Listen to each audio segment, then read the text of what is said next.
का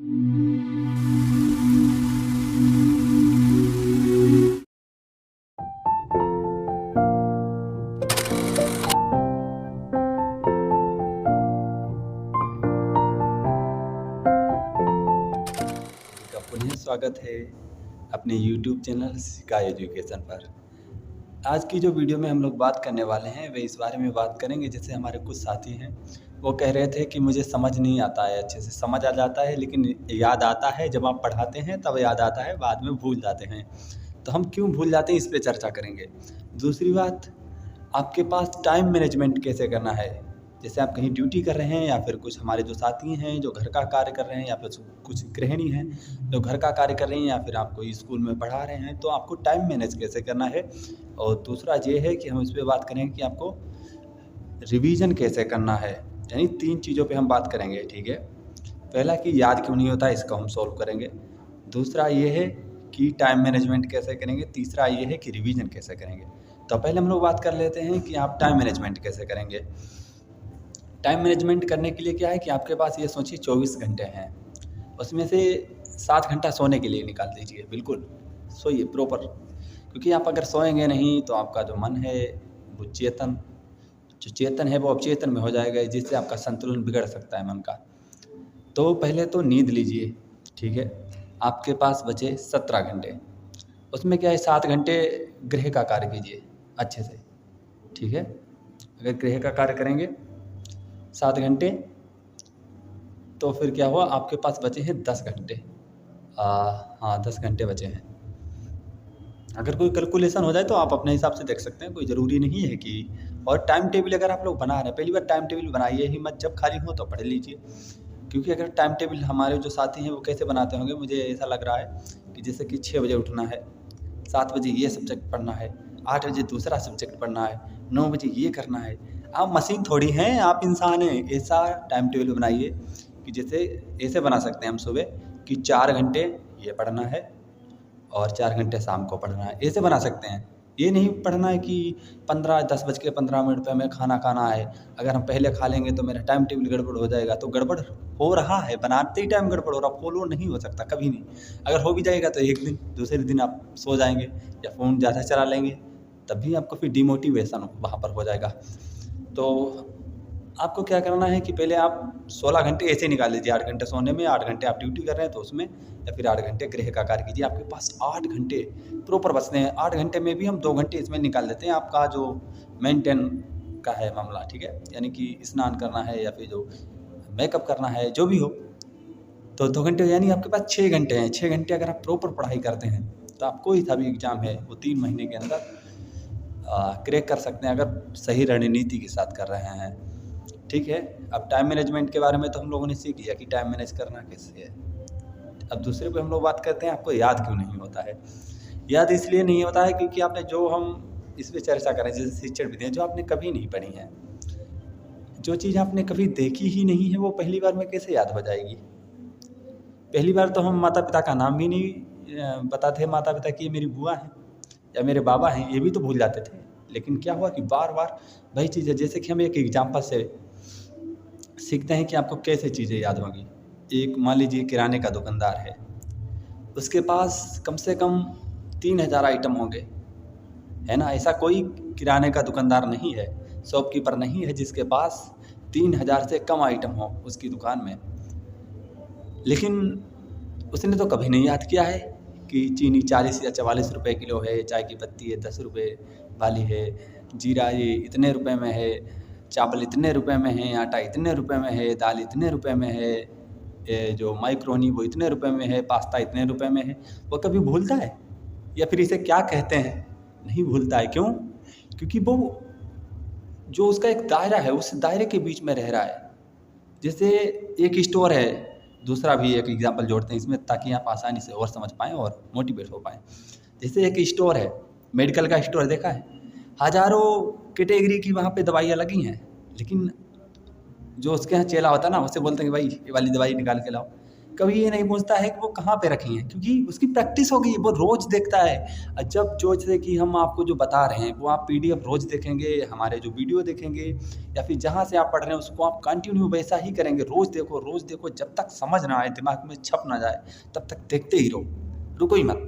तब तक चलेंगे जब तक मंजिल नहीं मिलेगी। ठीक है, ये बात आप अपनी गांठ में बांध लीजिए।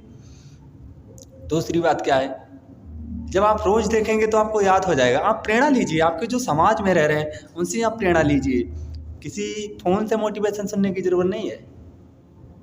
ठीक है, जैसे आपके किराने दुकान वाले कितने पढ़े लिखे हैं? बिल्कुल पढ़े लिखे नहीं होंगे। अगर होंगे तो बहुत कम नाम मात्रा के, जो बड़े बूढ़े लोग हैं। नए लोगों की हम बात नहीं कर रहे, लेकिन उन्हें सब कुछ याद है कि ये इतने 2 रुपये किलो है, वो 5 रुपये। कितने टाइम पर भी पूछूँ आप, चाहे वो सो के उठे हो फिर भी बता देंगे। सो के उठे हैं फिर भी बता देंगे, सोने जा रहे हो फिर भी। आप 12 बजे रात को उठाओ, बोलो बताओ भाई बताओ ये कितने रुपए केजी है, लेकिन वो फिर भी बता देते। क्यों? क्योंकि उन्होंने वह चीज़ कम से कम 1000 बार देखी होगी। लेकिन हम लोग क्या करना चाह रहे हैं कि सिलेबस बस एक बार देखते हैं फिर बोलते हैं यार समझ नहीं आता। ठीक है, मैं आशा करता हूँ आप अब डिमोटिवेट नहीं होंगे। और डिमोटिवेट भाई क्यों होना, हमें तो पढ़ना है बस। जब फ्री हुए तो पढ़ लिया। और दूसरा जो है कि आप ज़्यादा सोचिए मत। अगर सोचेंगे तो आप डिमोटिवेट हो जाएंगे। आप मोटिवेट कब होंगे या फिर आपका जो पॉजिटिव माइंड कब होगा? जब आप लगातार पढ़ेंगे। आपको चैन की नींद तभी आएगी जब आपने अच्छे से पढ़ा होगा। आपने जो टारगेट सेट किए हैं, टारगेट इतना बड़ा मत रखिए कि पूरी किताबें एक बार में साफ कर देंगे। 3 मंथ हैं आपके पास, तो इस हिसाब से धीरे धीरे से प्रैक्टिस कीजिए और आसानी से जो आपको लगे कि मैंने आज कुछ पढ़ा है। और याद कैसे होगा, और मैं इस पर एक बात करता हूँ कि याद कैसे होगा। जैसे कि आपने मेरा वीडियो देखा, तो ये नहीं है कि दूसरा तुरंत वीडियो मेरे ही देखने रहो। 5 मिनट रुको, उस पर चिंतन करो, मनन करो, ये क्या पढ़ाया है या फिर क्या सिखाया है या हमने इससे क्या सीखा है।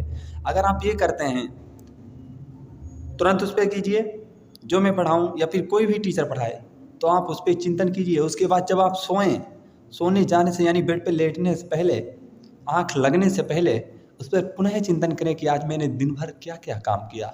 देखते हैं आपका माइंड क्यों नहीं एक्टिव होगा ना एक्टिव। ठीक है, और भूलते हैं। चलिए अब 2 तो हो गए स्टेप पूरे हमारा। जो तीसरा स्टेप है कि रिवीजन कैसे करें, तो सबसे पहले मैं आपको बता देता हूँ। जैसा कि एक मेरा दोस्त है और मैंने उसको देखा था कि वो पूरी किताब ही छाप लेता है नोट्स बनाने के नाम पर। नोट्स ऐसे होने चाहिए कि अगर एक यूनिट है तो जैसे कि आईसीटी अगर आप पढ़ रहे हैं तो 4 पेज से ज़्यादा अगर आईसीटी के नोट्स बना रहे हैं आप, तो इसका मतलब तुम बेवकूफ़ी कर रहे हो, वो कभी रिवीजन नहीं कर सकते आप। 4 पेज से ज़्यादा नोट्स नहीं होने चाहिए, नहीं तो आप रिवीजन नहीं कर पाएंगे। या फिर इतना बड़े नोट्स बनाने नहीं थे तो फिर किताब से क्यों नहीं पढ़ते या पीडीएफ पढ़ते रहो।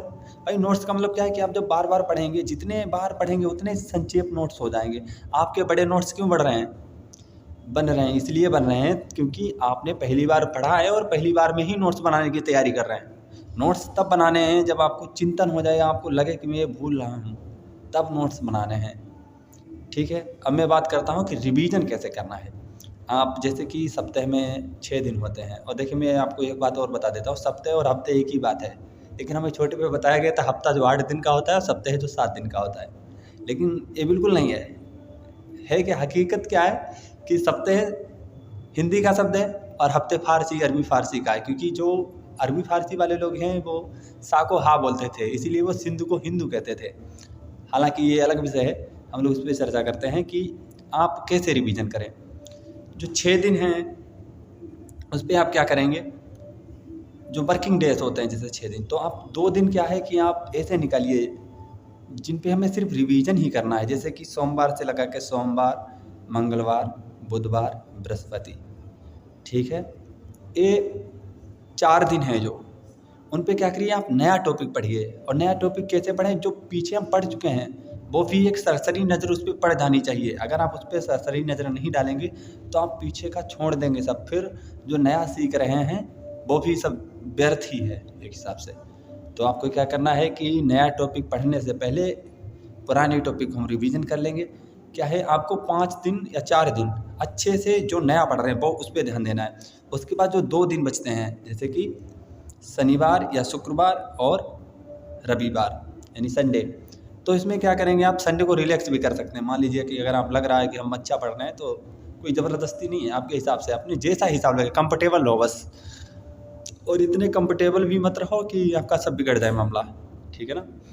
तो जो 2 दिन हैं उसमें पुराना ही रिवीजन करना, यानी हमने 6 दिन में क्या पढ़ा है या फिर 5 दिन में हमने पीछे क्या पढ़ा है, उस पे आप चिंतन मनन कीजिए और वही रिवीजन कीजिए।